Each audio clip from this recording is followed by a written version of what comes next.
There we go. Hey, everybody, it is Margaret, Texas Gal Treasures, and welcome to the second Mompreneur interviews. I'm super excited this week to have Lindey Glenn joining me. Hello, Lindey. Hello! I'm just fiddling around trying to get the chat up. Hold on. There we go. I think I've got it now. We're good. Woo!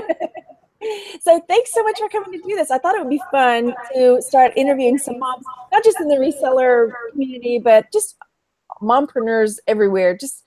I thought it would be a good place to talk about some of the struggles that are real, and not just always putting a happy face on everything, and just, be encouraging to other moms out there carving out their path.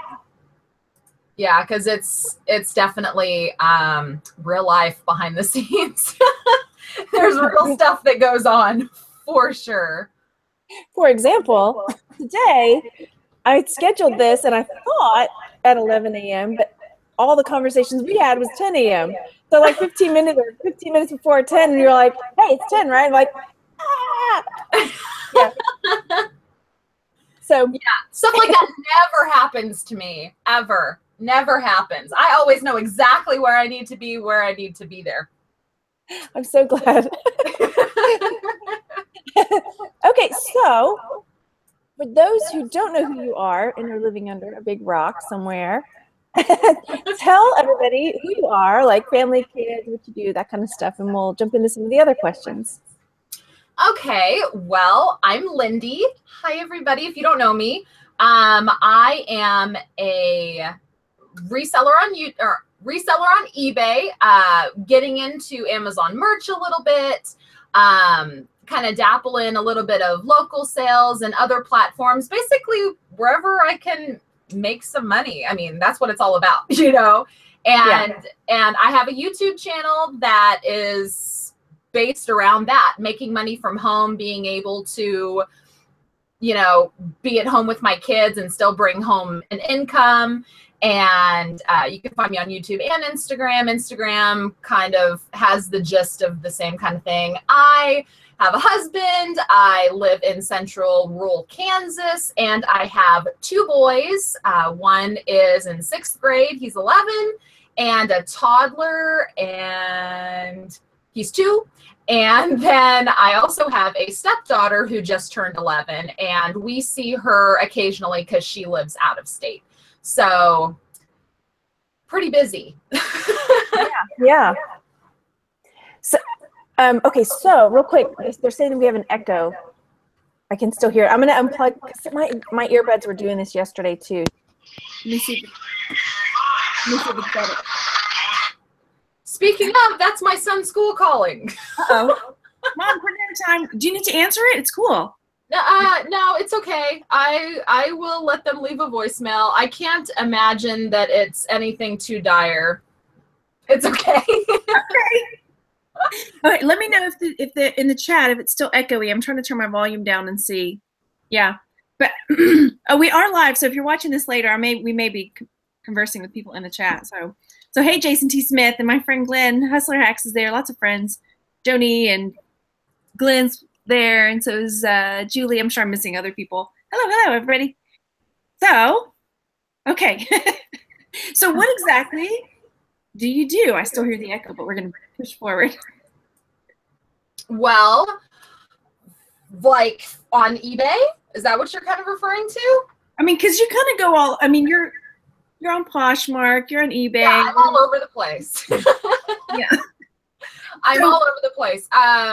Well, essentially, I thrift. I go around. The primary thing that I really love to sell, that I have a passion for, is denim. I love selling jeans, mainly because it's in so much abundance, and I've done it for so long that it just comes naturally to me. So I do my share of thrifting, and because I live in rural Kansas, I do have to travel a lot. So I'll drive around to areas that are within, I don't know, maybe an hour or two from me, and kind of thrift and find the things that I think I can turn a profit, which can be really hard because in rural Kansas, there's not a lot of like high dollar items. There's not a lot of big ticket items, so I really have to work on volume.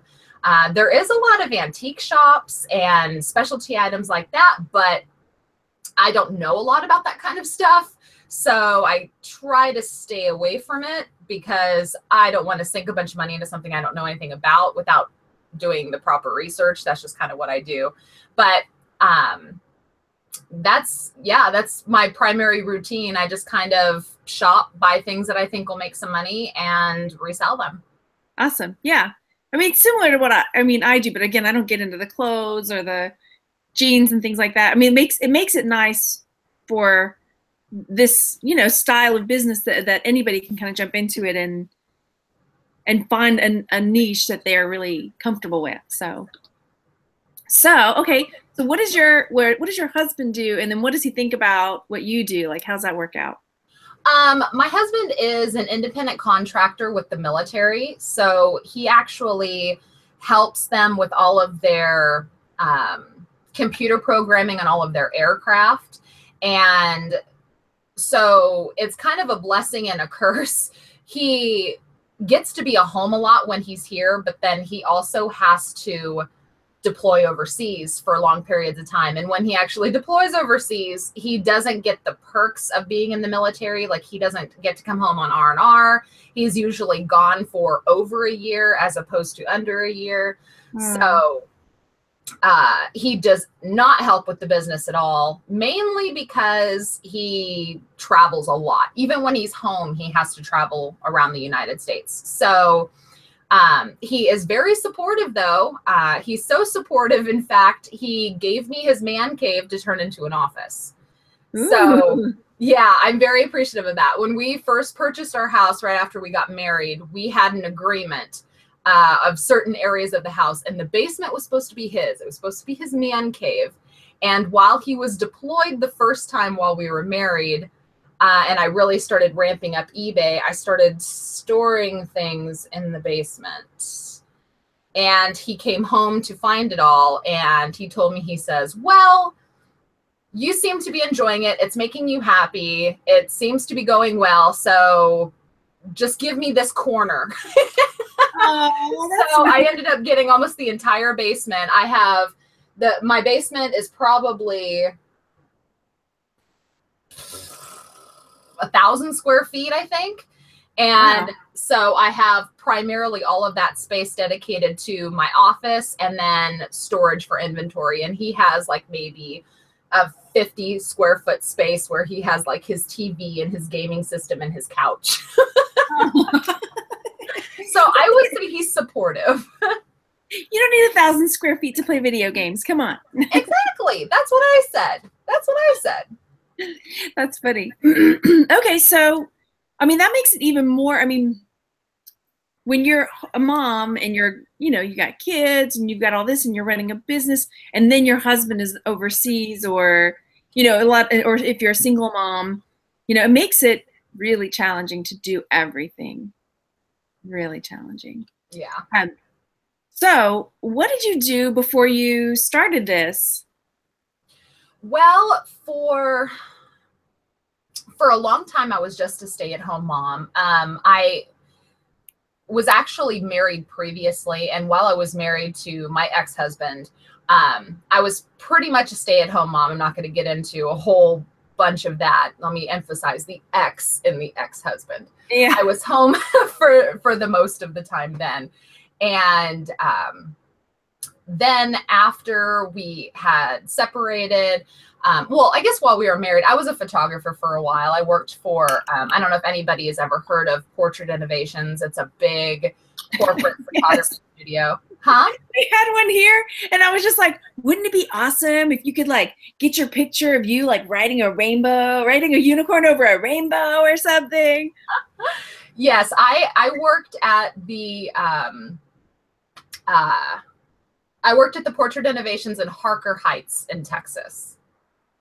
That was actually the studio that I was at. I worked there for a couple of years, and then I ended up separating, and then later on, I actually became the general manager of a hotel, and I was GM for a while. And I ended up leaving there when my current husband and I got married, and we ended up moving to another city together. And then after that, I was an office manager for a really big local bar in Manhattan. If everybody knows, K-State is in Manhattan, Kansas, and they have Aggieville, which is like the downtown sub-hub of the whole football thing where there's all the bars and all of the restaurants and everything. I was actually the office manager for the biggest bar in Aggieville that was actually a sub-bar of 5 other restaurants. So I did that for a little while and hated it, so I left. So that's kind of like the background of what I did before I became just like selling all the time. But I will say that even though I had those other jobs, I was still reselling on eBay off and on for a little over a decade now. So it was always a part of something that I did, but it wasn't like my full-time job until, 2 years ago or so. And this may sound weird, and it does feel weird when you're researching somebody, like Google search. Do you ever Google search yourself? Anyway, I was like, I need to learn more about Lindey. You have a ton of videos, but I was like, I'm going to do a Google search. Did your dad sell on eBay when you were younger? Yes. Yeah, that's actually where I learned that I could make money on eBay. When eBay was first becoming a big thing like 20 years ago, my dad was selling on eBay. And I remember him asking me to help him carry packages into the post office after school on days. Yeah. And so I was like helping him carry packages into the post office. I was like, in middle school or something like that. And I remember being annoyed at the fact that I was losing out on TV time after school. And then later on, I started to learn what he was doing. I'm laughing because I'm like, you're like describing a day in the life of my kids after school. Come on, guys, time to check the box. Yeah. No, but I mean, that's cool. I mean, it's good. 2 points. One, like your dad was showing you there's more than one way to make a living and to make your way in the world.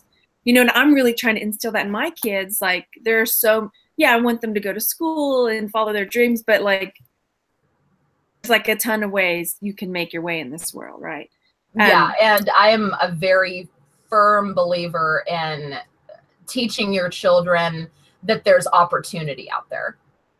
Already, I did a video about it a few weeks ago. It was like a Motivation Monday video. And I was telling the story about how my son, my 11-year-old, took the initiative to start selling things at school to make money. Like he had the initiative to go out and buy mints and gum, and he's selling it to kids at school for profit. And he learned about it just because he sees what I do. And I think that's really cool. Yeah. I totally agree. I did see that one. I can't, we've got so many friends that make videos. It's hard to keep up with everybody's stuff. No kidding. It's really tough. Yeah. So, but I did see that one. I do remember because my guys, I set them up in a gumball machine business. Totally not. So they have a gumball machine at the local couple. Well, at the moment, it's in my living room needing repairs. But anyway, moving forward. But what I was going to say about it's not about me. Bringing like when you were working as a general manager and working in the bars and stuff like that. I mean, I feel like a lot of times people bring with them some of the things that they've learned from those. And I'm guessing like dealing with customers would probably be a big one. But is there any other like takeaways from your previous jobs like that you learn that brought with you? Sorry, this wasn't on the list. Yeah, it wasn't on the list of questions you gave me. Oh boy. Well, I mean, dealing with customers is a big thing because when you are in the hospitality industry, you really see that without the customers, you have no business. You have to keep them happy. And the same thing goes, with a business like selling on eBay. If you don't keep your customers happy, you don't have any customers, you don't have any income, and if you anger too many customers and they leave you negative feedback, it's going to affect your feedback and people will stop buying from you. So even if you make one customer angry, just because they won't shop with you anymore, they have that power to affect your feedback score, which means that other people see it and other people potentially will not shop with you because you have a negative review. And the same thing goes in the hospitality industry. Word of mouth is a big thing. You know, if you piss off the wrong person, they're going to go tell their friends and everybody that they know about you, and the customers will slowly stop coming in. So that's the biggest takeaway, I think. The biggest takeaway that I think I had from working at the photography studio was that it's okay to, maybe I shouldn't say this. We can come back to it. It's okay to tell customers no. That's probably the biggest takeaway that I had from working at the studio, was because there would be sometimes, man, people would have unrealistic expectations. I remember there was one time I photographed this cute little boy. Oh my gosh. I was pretty good with sales. I wasn't bad with the camera. And I photographed this adorable little 4-year-old boy. And he was so cute. And I thought the pictures were wonderful.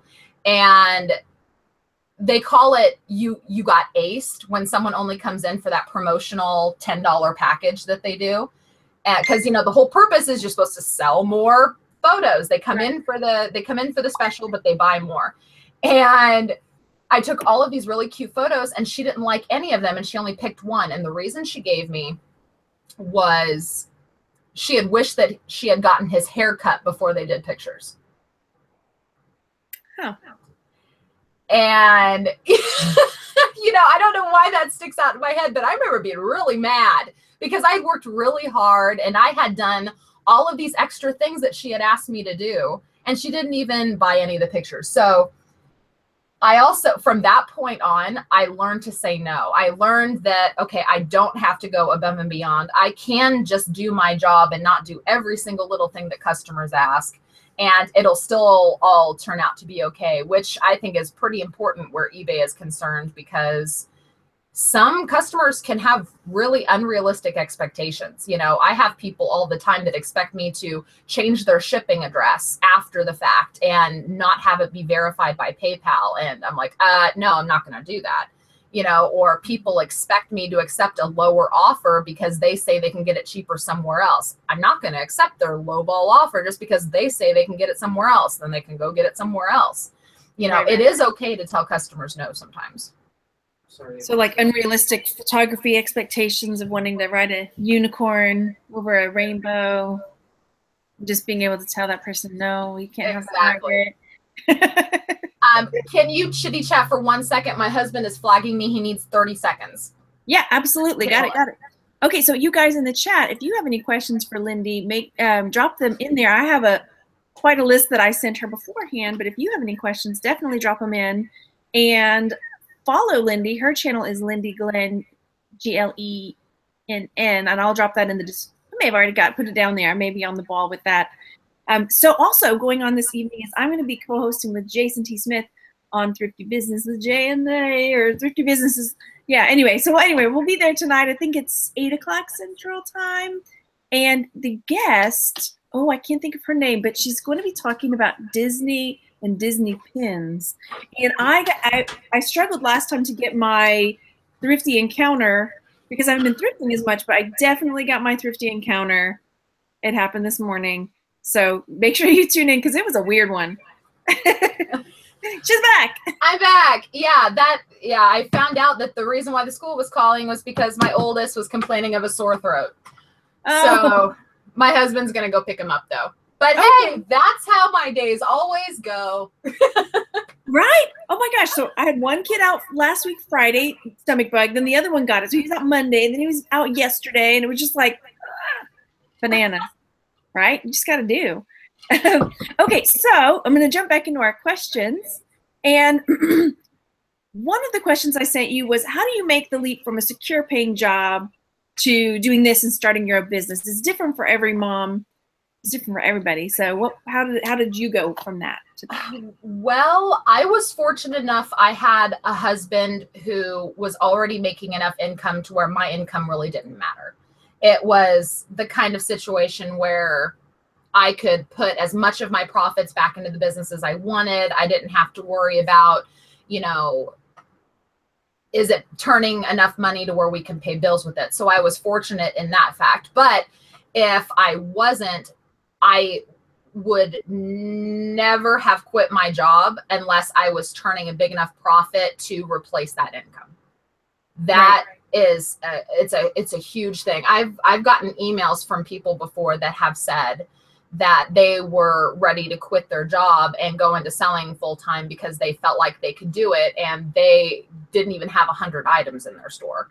And that absolutely terrifies me, because with the age of the internet and all of these promises of working from home and all of these luxurious posts and lifestyles from people, it seems so easy, and it's not. So if I was in that position where my income did matter, I would not have quit without having my profits be equal to what I was making, or an acceptable income to what I thought I was making. And I would want to be pulling those numbers for at least 6 months.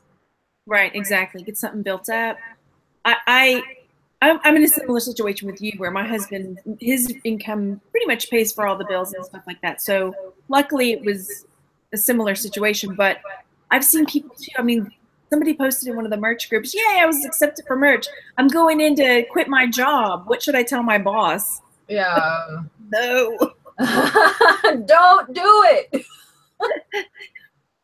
Right? Don't do it. You can only do it if you have a spouse that has an income, if you can afford to just live off their income for a while. And that's not to say that they need to make X amount of dollars. It's as long as you have something to cover the bills and maybe have a little bit of money in savings, then that'll work. But never just up and quit your job, because this whole staying at home, selling on eBay, making shirts on merch, it's a roller coaster. It's like good sales one day, bad sales for a week. So yeah. And Jeff talks about that.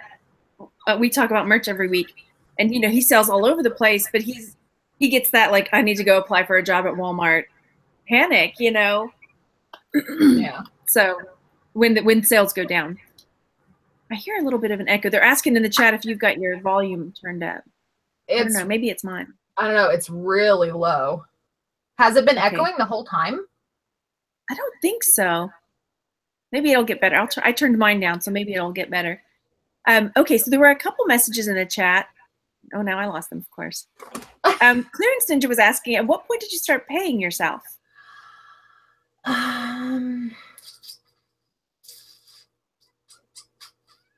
Probably,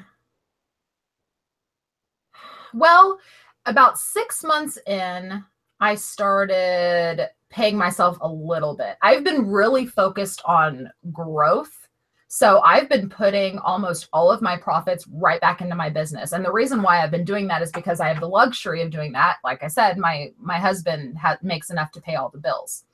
So probably about 6 months in, I started pulling out just a little bit of fun money. I started pulling out, you know, enough to buy groceries, enough to put gas in my car, that kind of thing. But I was keeping most of it in the business account so that I could keep reinvesting in the business. I would say about 6 months ago, I started drawing a regular paycheck out of it for me.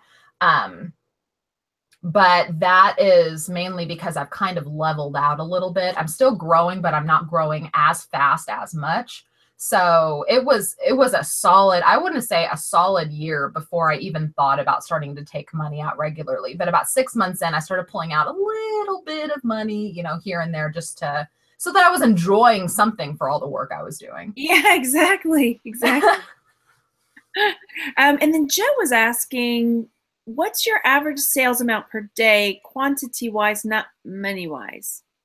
Well, the last couple of months have been really, you and I were talking about this, the last couple of months have been really icky. But I want to say when I was rocking and rolling and felt like it was like a regular everyday kind of thing, I was probably pushing out 90 a week, 90 packages a week. So whatever that would be on average, my average per day it's all over the place. I will do 15 one day, 3 the next, 12 another, 7 another. It's all over the place. It is never really consistent. Like I might have a busier Monday than a Sunday. It's really crazy. But I would say when I was like really rocking and rolling, it was probably 90 a week. And then right now I'm like 60 to 70 a week, I think. But it's all over the place, especially lately. Oh yeah, yeah, totally. Okay, so this came from Caroline. She's got a channel called The Celtic Traders, and she wrote this on the Facebook post. As a mompreneur, which I think is a funny term, but whatever. As a mompreneur, what would you say is the biggest hurdle for other moms to overcome in order to start a business? Working with kids around. Oh my gosh. That's got to be the biggest hurdle. And that coupled with feeling like you aren't spending enough time with your kids. Mm-hmm. Definitely. Yeah. Definitely. Yeah. I ended up making the big decision to put Benjamin into a toddler program when I wasn't able. It had gotten to the point where I was working with him at home and he was fine. He was content with playing with his toys while I worked with my laptop in the living room. You know, everything was fine. And then it started to get to the point where he was older. He wanted to hang on me all the time. I couldn't work without him whining and hanging. And so it was really hard for me, but I made the decision to put him in a toddler program to where I had time kid free. And that was really rough for me because I felt like, you know, the whole reason why I do what I do is so that I can stay home with my kids. Yes. And here I am putting him somewhere else because I don't quote unquote have time to play with him. Yeah. And that was so much really big struggle. Yeah. Yeah. I am 100% on board with that. I mean, I almost feel, I mean, I know there's external judgment that people would pass, but I almost feel like it's worse internally because I feel the same way. Like James was homesick yesterday and he's 9. Yeah. And the whole time he's like, mommy. I'm like, baby, I know you're homesick, but I still have got to get some stuff done, you know? Yeah. So. And I'm sorry, what? Oh no, I'm just saying it's a tough balance. Yeah, it really is. And I really had that internal struggle with feeling guilty that I wanted to put my child someplace else because I love him and I want him around, but I also know I need time to get things done. And, you know, but the thing is, the longer he was there, the more I realized it was good for him. Yeah. You know, there was nothing wrong with it. He needed to be around other kids. And so, you know, he's only there for a few hours. And so that was probably the biggest struggle. And yeah, just having to work with kids around. You have to figure out how to make it work. And then that internal struggle with, you know, am I spending enough time with my kids? Am I putting my work before kids? And what's actually, you know, something, it was like an aha moment, I think, for me. There was one night I was working and my oldest came downstairs and he had asked me if we could all play Rock Band that night.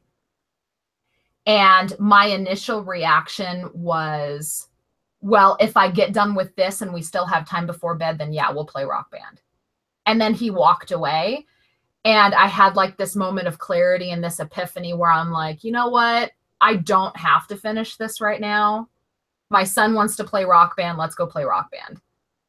Yeah. You know, and so you have to just kind of I guess, evaluate how you want to spend your time and what's really important. And you have to remind yourself why you're doing the job that you're doing. And if you are doing that job to spend more time with your family, you need to make sure you're spending it with your family. But that's definitely a big hurdle.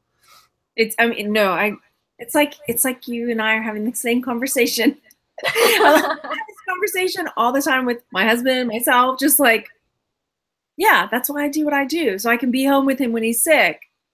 Mm-hmm. You know, I don't have to. Anyway, okay. So, one of my notes was just a note that I wrote from talking to Rebecca.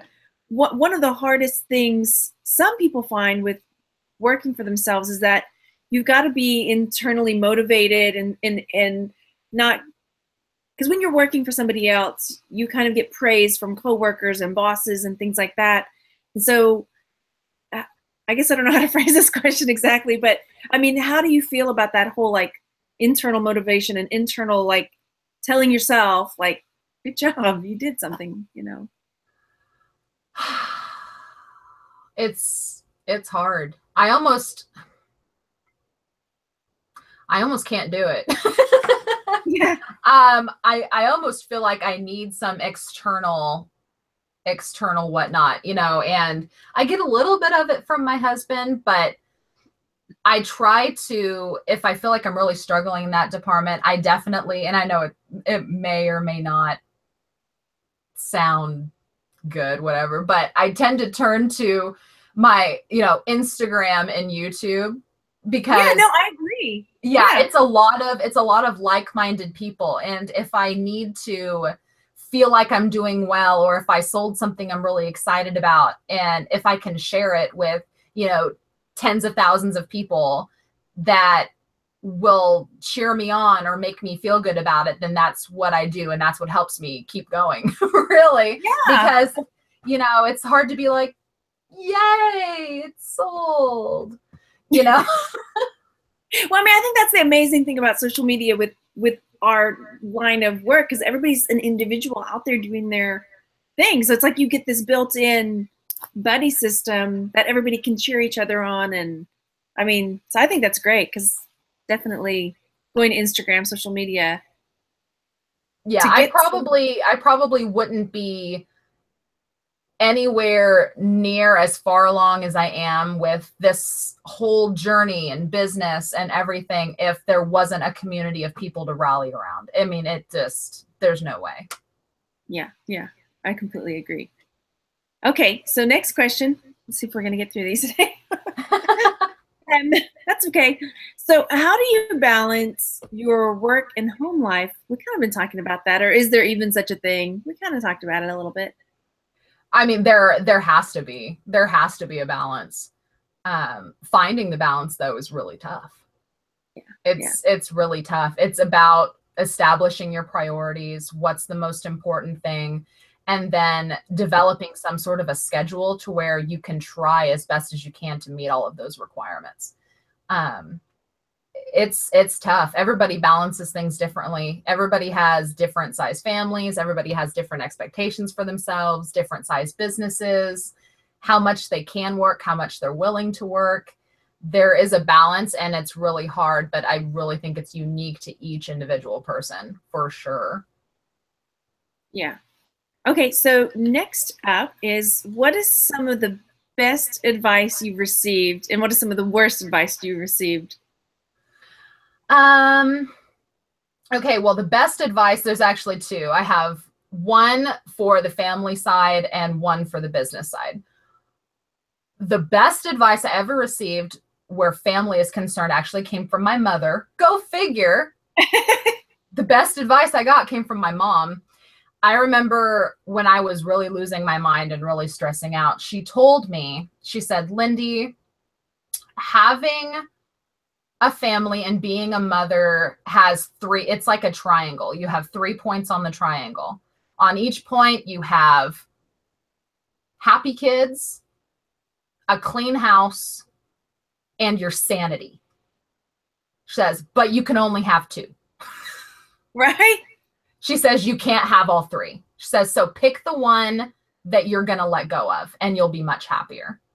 So I can either have happy kids and a clean house, and lose my sanity, or I can have my sanity and my happy kids and not have a clean house. So, or I can have a clean house, my sanity, but my kids are miserable. You know, you have to decide which two you want to have. And when she had told me that, and I was thinking about it long and hard, and I picked the two things that I wanted, I was a lot happier. So that was some really good advice I got for having a happy home life. So how is it? And I see a housekeeper, Thrifty Paper Garden said in the chat, a housekeeper. I'm currently in the process of getting my house's clutter under control, and I'm thinking about hiring a cleaning service. I'm totally on board with that. Yeah, because I'm just, in case you couldn't guess, I picked my sanity and my kids' happiness. So I was like, yeah, how is it losing your sanity all the time? My house is not magazine ready at all, and I'm really tired of feeling self-conscious about it when people come over. So I'm really thinking, okay, you know what? I'm going to get everything in order, and I'm thinking I'm going to have a cleaning service. And the only reason why I'm contemplating that is because when I was a kid, my mother did that. Yeah. And now I know why, because of that advice she gave me. So I'm thinking that I'm going to go and do that. And then the other bit of good advice that I got, I can't remember where it came from. I just remember hearing it once. I can't remember where it came from. So unfortunately, I can't give credit to anybody. In business, you don't have to be better than the next guy. You just need to be better than you were yesterday. Yeah. And that, I think, really helps me, because especially in an age with all of the social media, you see how well somebody else is doing, and you feel very easily defeated that you're not doing as well. Right.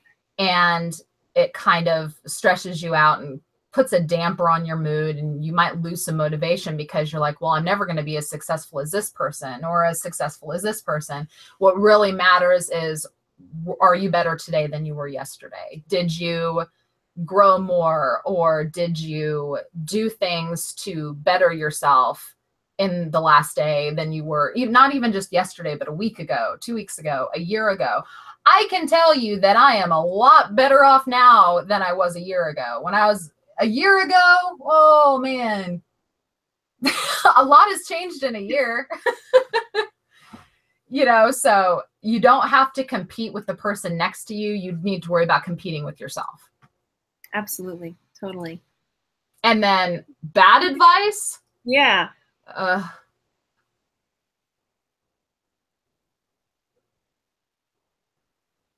You know, I try to stay away from bad advice, but I think the worst piece of advice that I ever got from somebody was, this is probably as good as it's going to get, so you should probably just settle.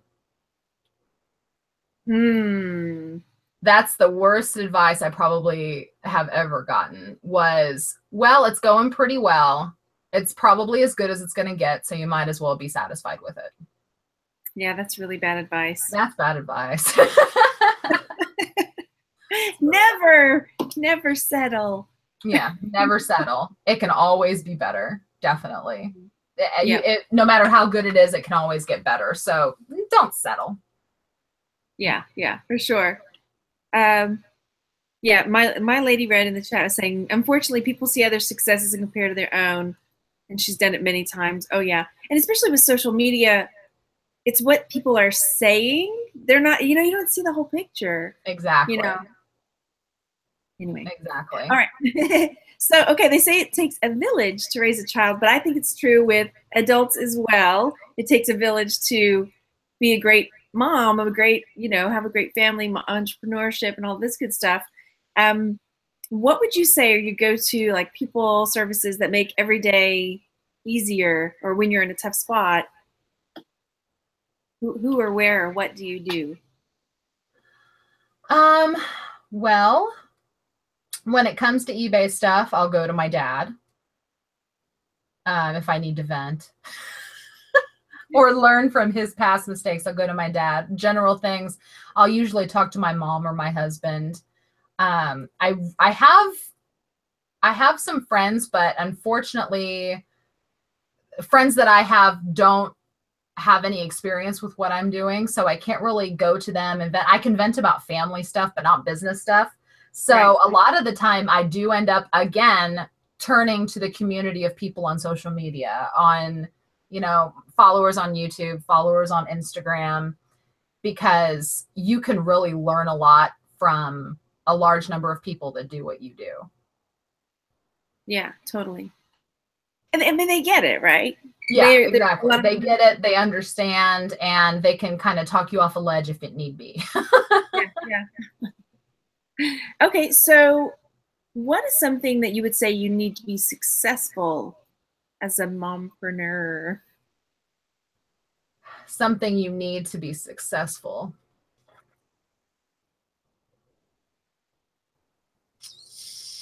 Patience. And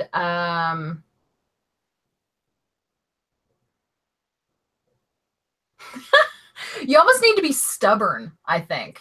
Yeah. I think you need to be stubborn. You need to be determined, and you need to be stubborn to be to have a family and attempt to do a business. I think you need to be stubborn, because you need to not take no for an answer. You need to be able to think that maybe if someone is doubting you, or if someone else thinks that it's not going to work, you need to have the mentality to be like, oh no, I'm going to make it work. Yeah. It's going to work. You know what I'm saying? Oh, like, yeah. oh no, this is going to happen. I'm going to make it work. No matter what, I'm going to make it work. Yeah, that's a good answer. Because I think that's like, I'm thinking about other moms that do not just reselling. Like, I get that. Like, why are you doing this? How are you going to make that work? Is that really going to work? You know, like, yeah. Be like, oh no, it's going to happen. I'm going to make it work. And just kind of like block out everything else and be really determined and stubborn enough to keep persisting forward. Yeah. I this is kind of a side, but this made me think about this. For example, like, I'm going to try to get my sister to come on, and she started doing beekeeping and bee removals, like when bees like take over in your walls of your house. And I was like, really? You can do that? That's going to be a thing? Really? I sound familiar? Yep. But she just like carved out her own thing. She's like, yep, that's what I'm going to do. I'm going to go rescue bees. More power to her. I don't want to mess with bees. She can do it. I don't want to. I'm like, okay. Okay. So next question. What advice would you give to women that are considering making the change or trying out a new venture on their own, whether reselling or something else? I like some of the questions like get the same like could lend themselves to some of the same answers. So you said what advice, right? What advice? Yeah. I would say don't give up too fast. I would say do not give up too fast. That was probably one of the biggest issues that I had for myself really early on.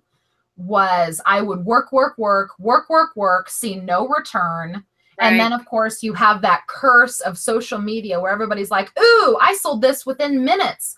Ooh, I just pulled 10,000 in sales. Look at me, you know, and then I'm over here being a worker bee, work, no return, hardly any sales. And then I started thinking to myself, God, is this worth my time?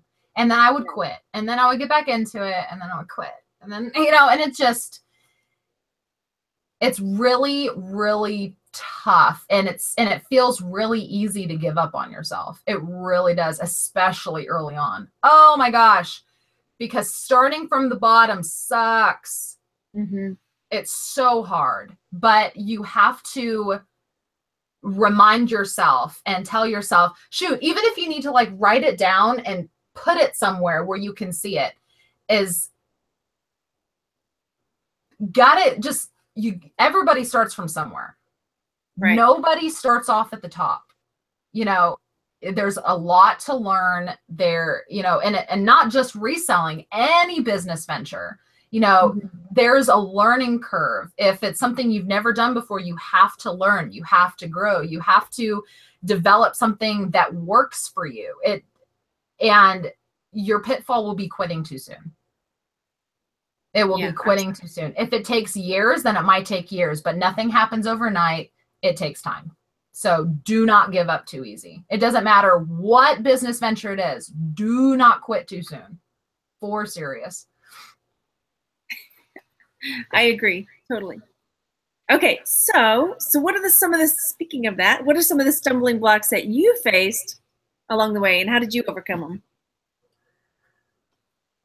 Probably my inner struggle with thinking that I'm doing all this work for nothing and telling myself it's not worth it. And I see a question in the chat that's kind of related to, you know, how the stumbling blocks, you know, Gem Lady says, do you ever want to quit as a reseller and start a completely different business or just get a regular job outside the home? You know, and early on, there was times I thought about that. I'm just like, I'm doing all of this flipping work and I'm getting nothing out of it. It's just, it's hard. And so my biggest stumbling blocks were that it was just doubting myself, doubting my abilities, thinking that I was making a big mistake. But you know what? I had to push through it. And how I pushed through it was that constant reminder of why I decided to start doing what I was doing, why I decided to start building a business out of my home, as opposed to going out and working a regular job. And the whole reason why I was doing what I was doing was so that I could be home and I could be readily available for my kids. Yeah. And if I so quickly just throw it away and go out and get a regular job, then I felt like I was failing my kids. And I didn't want to do that. So that's probably the biggest roadblock, was just self-doubt, really. Yeah, I completely agree. Yeah. I'm trying too hard. I'm trying hard not to like put in my own comments. Yeah. No, totally. I mean, for me, it was so stressful.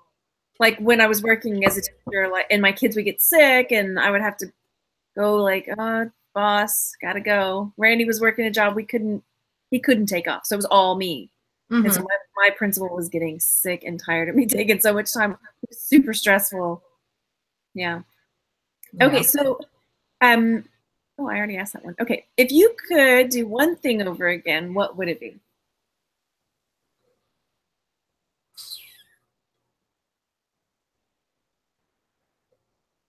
Well, I remember seeing that question and thinking to myself, ooh, I'm going to need to think about this, and I never did. Oh, I'll come back to it. If I could do one thing over again, you know what? I don't think I would do, and we're talking about business, right? Yeah. I don't think I would change anything that I did. Because any mistakes that I've made, that's how I've learned. Really? I mean, the biggest mistake I think that I might have made, where it comes to, I mean, probably picking some certain things to sell that I probably shouldn't have tried to sell because they never sold and they ended up just taking up space and time listing it. But I would never have learned that it was a bad idea to pick the stuff up to sell if I hadn't done it. Yeah, no, you're totally right. Yeah, I probably wouldn't change anything because that's how I've learned. Totally true. Totally true. Okay, so Let's Be Happy is asking, she started and stopped so many times. Is your family supportive of what you do? Well, it's easy for my dad to be supportive because he did it. My mom, she is supportive, but I think she was kind of like, oh, in the beginning, you know, it's kind of, oh, okay. Yeah. Well, I guess if it makes you happy, the thing of it is my mother, I always seem to talk up my mother because I love her because she's incredibly all around supportive of all of us kids. You know, she's one of those, as long as you're happy moms, you know. Oh, that's good. As long as you're happy, then I'm happy, you know. And so she's supportive in that way. Does she really, in the beginning, did she really understand? I don't think so. Because she wasn't married to my dad when my dad was selling on eBay. So it's kind of, you know, oh, okay, that's something people do, you know, but supportive in the fact that, well, if it makes you happy and you have money sitting in the bank, I guess that's the important part, you know. So, yeah. But yeah, everybody's very, very supportive. I definitely still have the friends that I really don't talk about what I do because they act like they could care less. Mm-hmm. But for the most part, everybody's supportive, just wanting me to be happy, I guess. I guess. I didn't put this in there, but what do your friends think about you doing YouTube? Like, is that a weird thing for your friends? I don't tell them. I don't think most of my friends know I have a YouTube channel. Yeah, me too. A lot of them don't know. Honestly and truly, I ended up talking to one friend of mine. She lives in another state. She actually lives in Texas. And we would chat off and on, and she would kind of be like, oh, I see you're selling shirts on merch, because I had advertised one of my shirts on Facebook. And I was like, oh, yeah, you know, and I have these other ones for, you know, the reselling community, you know, and I just kind of show those on YouTube. And she's like, YouTube?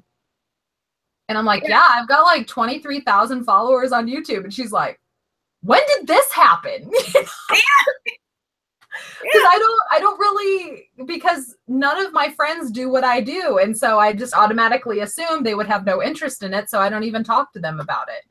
Right. I had an experience where, because I don't really tell a lot of, you know, and I volunteer at the school, and I was working in the workroom one day, and I was talking to this other mom, and James was talking about somebody that was YouTube famous, and we were making jokes about, I can't remember, it was some, you know, video game person. And I was like, yeah, he was joking that he wanted to be YouTube famous one day. And she goes, like, mommy? I was like, what?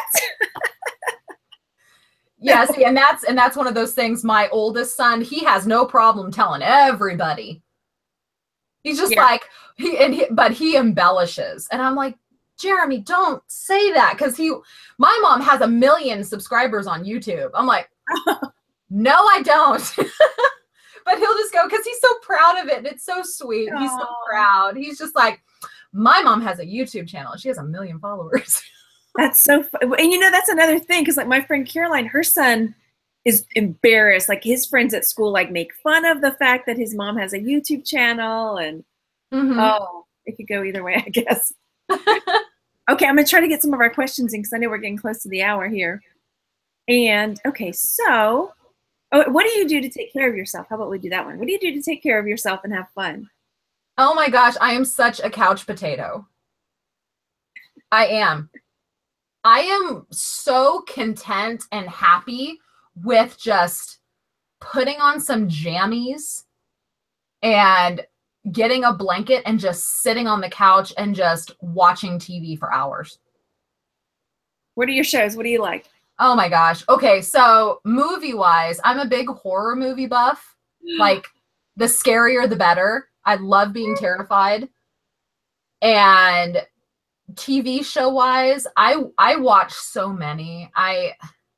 Lately, I've been binge watching Shameless again, because I'm trying to gear up for season 8. But like, I watch Walking Dead, I watch 90 Day Fiance, I watch a lot. I watch a lot of shows. This Is Us. Oh yes. I always have to watch This Is Us. I watch American Horror Story. I watch such a wide variety of things. I am such a couch potato. Wow. And that's how I unwind. That's how I relax and unwind. After the kids go to bed, if I need some me time, I'm just like, give me a snack, give me the remote control, and I will just veg out. I don't need to go out and do anything. If I had 1 week of just me time, I would probably spend it all in front of the TV. That sounds so horrible. No. That's what I do. It's a way to just like shut my brain off, I think. Yeah. And not have to think, you know, just kind of veg out. That's what I do. I feel there's a shirt in there somewhere. Give me a couch, some chips, and a zombie, and I'm a happy girl. Pretty much. Yeah. I couldn't even get through the first episode of Walking Dead. I tried. Really? I'm so squeamish. Yeah. Oh God, no, see, the gorier the better. I was raised with it. My dad and I remember being a little kid and my dad and I would try to challenge each other to watch the scariest movies. So I think I've been a little desensitized, which might be a bad thing. Yeah. Okay, we have about 5 minutes left. I'm trying to look. Were there any of the questions that you were like, I want to answer that one for sure? No, just keep them coming. If we go, I know that you have stuff that you do, but if we go a few minutes over, that's fine. I don't have to leave to pick up Benjamin for like 20 minutes. Oh, okay, cool. Yeah. Anyway.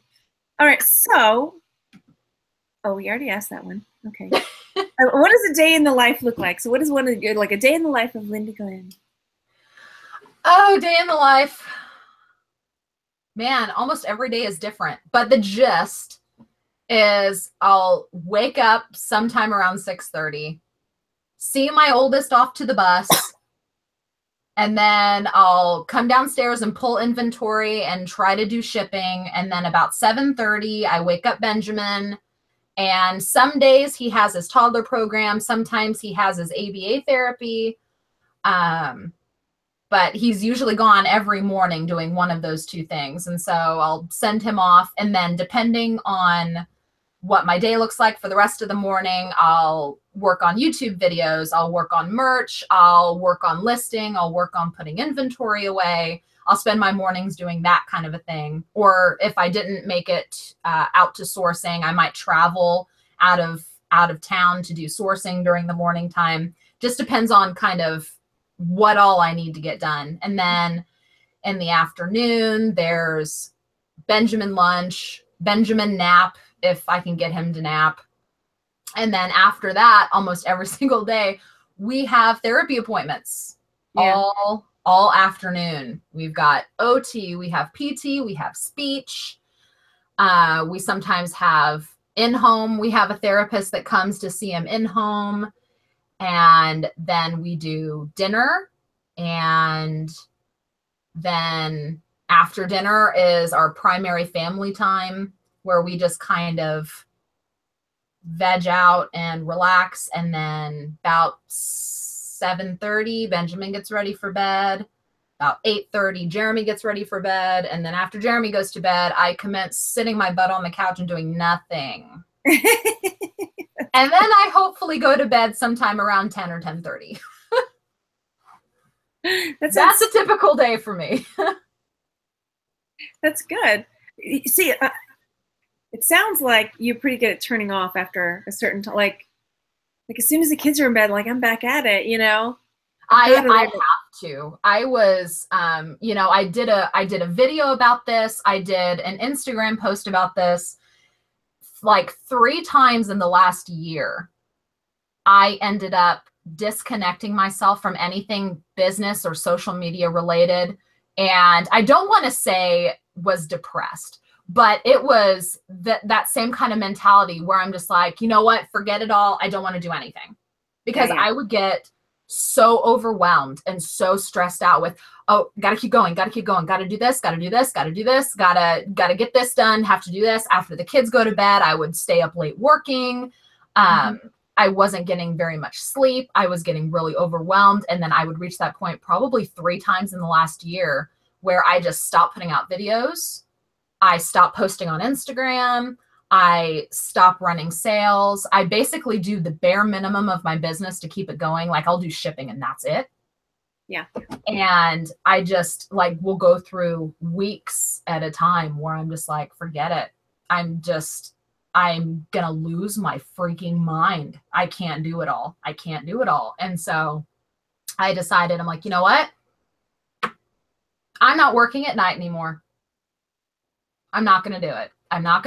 If I don't get everything done that I want to get done during the daytime, I'm just going to have to get more stuff done tomorrow, because after the kids go to bed, I'm not working anymore. It's a rare occasion I work after my kids go to bed now. I like to take that hour and a half after my kids are in bed to just unwind. And it has helped my sanity so much. Going to bed, a regular schedule, and waking up, I get more stuff done during the day. I'm not as irritable. I'm not as snippy snappy. I don't bite my husband's head off anymore for the stupidest of things, because I was. And it has really helped. So I have stopped working at night completely. And it has been the best thing that I could have done for myself. I'm going to try that. Because I did have that snappy moment with my husband yesterday. Yeah. My husband and I were fighting over the stupidest stuff. And I shouldn't say fighting, disagreements, arguing, snippy, snappy, and it's just because I was so tightly wound and on edge. Yeah. I was just so overwhelmed and just so irritated. And I kept giving myself more stuff to do. And so it wasn't helping. And so it really helped, just even having that extra, hour and a half after my kids go to bed to just decompress. I'm telling you, I probably get twice as much stuff done during the day, getting a full night's sleep, knowing that I can decompress at the end of the night, than I was before. Yeah. I'm going to try that. Yeah. Not tonight, apparently, because I'm hosting with Jason. So yeah, occasionally I'll work at night. Like I think in the video I stated Sunday nights I usually work, because I try to get a jump start on shipping, because the weekends are usually busiest. So I'll work on shipping Sunday nights, and then I might do like a nighttime show with somebody or something during the week. But as a general rule, no working. Yeah. No working. And usually YouTube is usually, I don't consider it like work, because it's kind of social for me. But right. It's just a time. It takes time. So right. Yeah. Okay. So if you could go back and give yourself advice at the beginning of your journey, what would you say to yourself? Don't push yourself too far too fast. Yeah. Because I've definitely done that. And I think social media is partly to blame. Mm-hmm. Because, you do have that competitive spirit, I think sometimes, where you're like, man, where you get determined and you're like, I know what I want and I want to go get it right now. And that's how I tended to overwork myself or grow too far too fast. I remember, man, there was a time, we all talk about death piles. I probably had 1,000 items just in piles in my basement that would stare at me in the face every single day saying, list me. And realistically, because at the time I didn't have my assistant, I didn't have somebody listing for me. And I should also mention that I do have a lister. I do pay somebody to list probably 90% of the items in my eBay store. So that's how I'm able to work a lot less as well. Because, 10 months ago, I was doing it 100% by myself. Mm-hmm. And that was the time where I was trying to grow too far too fast, and I was completely by myself. I was like, 1,000 items. Let's see, how fast can I list 1,000 items? It's probably going to take me 6 months to get it all up. And I was still buying because I was looking to grow, and I had all of these ideas in my head of what I wanted my business to be. And man, that's the advice I would probably give to myself is don't go too far too fast. You're going to get in over your head. You're going to be miserable about it. Slow down. Yeah, totally. Yeah. Oh, okay. I'm trying to check in the chat and see. Mostly people just responding yes. Agreed. Yeah. Totally. All right. So what are some of the most unusual questions or responses you've gotten to what you do as far as reselling or YouTube or any of that kind of stuff? The most unusual response? Right. Or question or...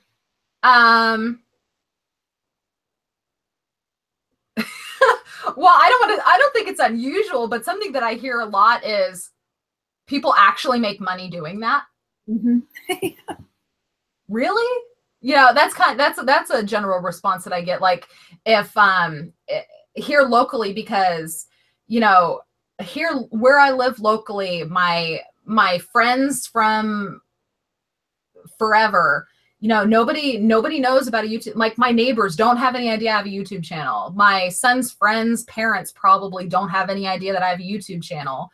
You know, when I drop off Benjamin at his toddler program, they probably have no idea that I'm just going home to record videos for YouTube. You know, people just don't know. And when someone asks me, oh, what do you do? And I tell them, they go, ah, I didn't know people actually did that. You know, and it's like almost the response is probably a little bit somewhere between they think I'm lying or they're intrigued. Yeah. And I can't tell which one. They're, you know, like they think I'm a big fat liar or I'm really brilliant and they're intrigued by the idea. You know, that's probably the response that I get. That's like the weirdest. Yeah. Yeah. Yeah. Okay. So here's my last question for you.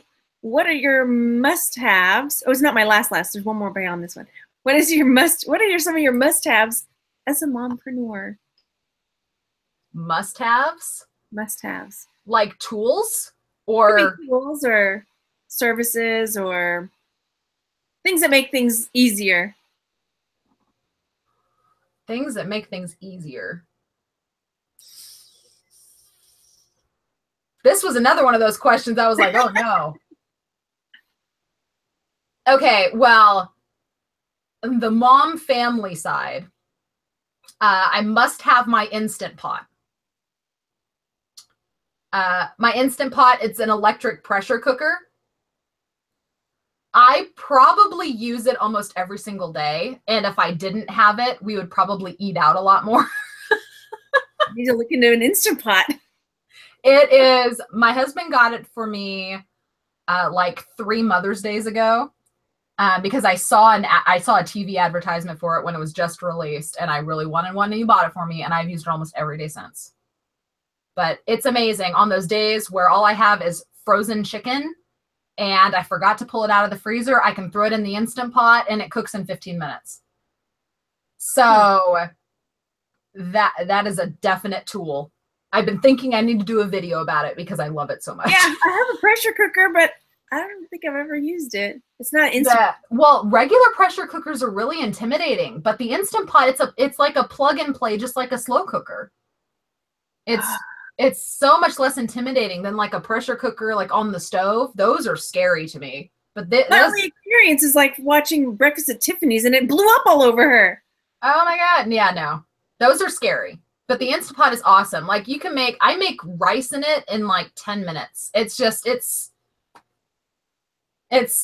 an amazing tool. It's an amazing tool. Instant Pot. I need an Instant Pot now.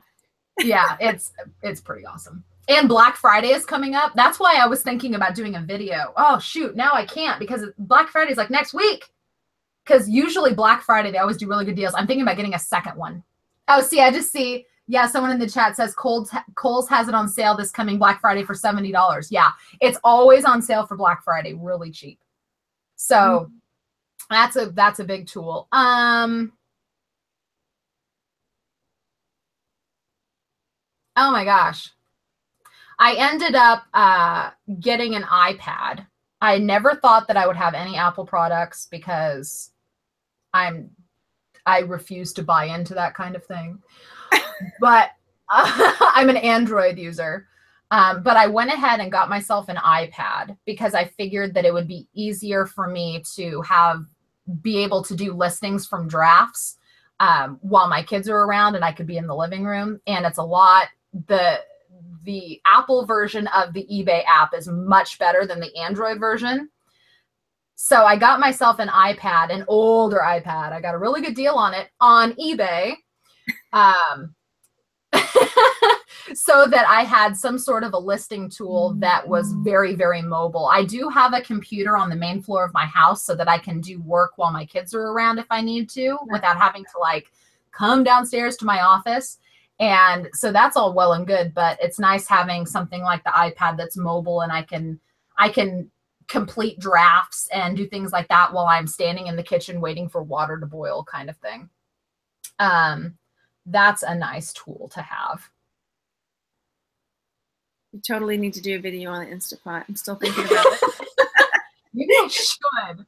Yeah. Does Amazon gonna have it? You could totally drop an affiliate link and like that Christmas. It's one of those things, man. I swear by it. Ah, the Instant Pot. I'm telling you. It has saved, oh my gosh, best meal ever. All you do, like seriously, this is my idea of, oh my God, I have no idea what I'm gonna do for dinner. So I grab a handful of potatoes. I don't even cut them up. I just throw them in there. I take some carrots, baby carrots, dump them in, put in a cup of water, take some boneless chicken thighs, put them on top, douse some seasoning in there, close it up, and in 15 minutes, dinner's done. I mean, that is, and it makes the best ever macaroni and cheese. It makes dry beans soft in 30 minutes. Like, oh my gosh, because we make hummus all the time. Yeah, it's amazing. I have this 6-quart, I think. I want to get the 8-quart. I want to get the family size one so I can do a whole chicken in it. I need to do that. I think that's the one I'm going to get. I want to get a second one so I can use them too. People even bake cheesecakes in them. They're amazing. Oh my gosh. My kids had baked beans, corn on the cob, and applesauce for dinner last night because I was in such a rush. Dinner. It was real. Yeah. Okay, so the last question I had for you was, and I forgot to ask Rebecca, but I'm starting this series up. Is there anyone that you would be interested in seeing? Come on, it doesn't have to be a reseller. It can be whoever that's a mom that is running her own business. Well, the first person that came to mind when you said it, as I was thinking about Gina, Radseller. Oh, yeah.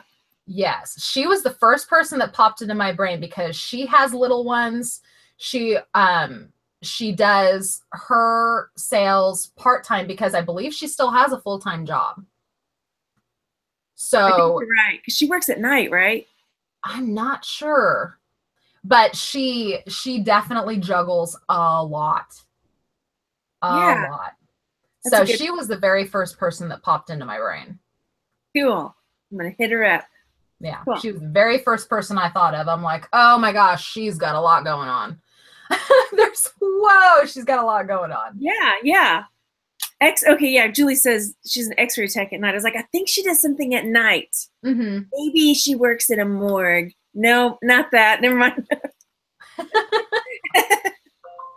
Somebody else does, though. Who was it? Anyway, it doesn't matter. Let's just sit here and ponder it. Who was it? Oh, and then I saw lots of people talking about my sweater. So it's Forever 21.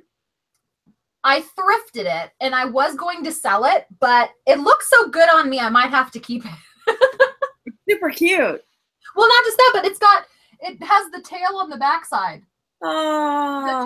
The tail of the Tyrannosaurus Rex wraps around the backside. I'm in love with this sweater. That's super cute. Okay, so definitely everybody watching, go over there and follow Lindey on YouTube if you're not already. She's also on Instagram. It's Lindey Glenn, right, on Instagram too. Yeah, it should be I tried to make it simple. It's just my name everywhere. That's just no fancy handles or anything. It's just Lindey Glenn. That's cool. Do you have any parting words before we say goodbye? I would just like to thank you for having me on. I loved all of the questions. I always get asked questions about like eBay and business and things like that, but rarely do I ever get to talk about like the family aspect and what it's like trying to, be a mom and doing all of this extra stuff, because, when people see posts on Instagram or videos on YouTube, it's just the business aspect. There's so much that goes on behind the scenes. There's so much real life that happens. And it's nice to be able to talk about that because it's not easy. Yeah. Oh, I'm so grateful that you came on. Thank you so much. And you guys watching later or now, if you have a recommendation for someone I might ask to come on as well, leave a comment and let me know so I can check them out. Oh, Rags is saying, will you both be at eBay Open next July? I plan to be there as long as my husband is still here. I don't know if he's going to deploy before then or not. And my plan is to be there too. This year it was that or Merch Minds meetup, and Glenn and Young are my boys. So I had to go to Merch Minds this year, but next year my plan is to be at eBay Open. So yay. All right. So thanks again, Lindey, for coming. Thank you for having me. Thank you everybody for hanging out with us. Yes. And I'll talk to you guys later. Bye. Bye.